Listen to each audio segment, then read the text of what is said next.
पुराने ज़माने का ज़िक्र है कि किसी शहर में एक सौदागर रहता था। वो बहुत शरीफ आदमी था।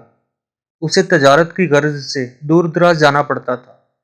एक दफ़ा वो तवील सफ़र पर रवाना हो रहा था, इसलिए इसने अपना सोना एक दोस्त के पास बतौर अमानत रखवा दिया।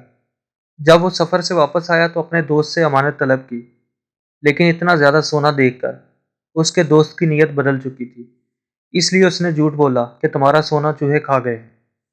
दोस्त की बात सुनकर सौदागर बहुत हैरान हुआ कि भला चूहे सोना कैसे खा सकते हैं। इसे अपने नुकसान का बहुत दुख था, लेकिन वो खामोश होकर वहां से चल दिया। मगर दिल ही दिल में सोच रहा था कि इस बददियांती का बदला कैसे लिया जाए। खैर, कुछ दिनों बाद सौदागर ने अपने दोस्त को बीवी बच्चों समेत अपने घर दावत पर बुलाया। दावत के दौरान ही सौदागर ने आंख बचाकर दोस्त के नन्हे बच्चे को कहीं छुपा दिया। जब मेहमान रुखसत होने लगे तो अपने बच्चे को गायब पाया।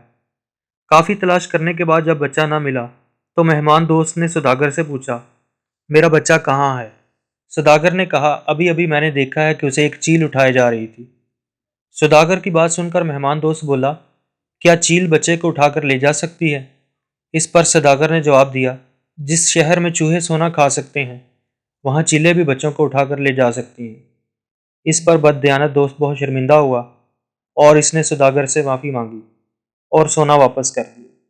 इस तरह सौदागर ने भी उसका बच्चा वापस कर दिया। शुक्रिया।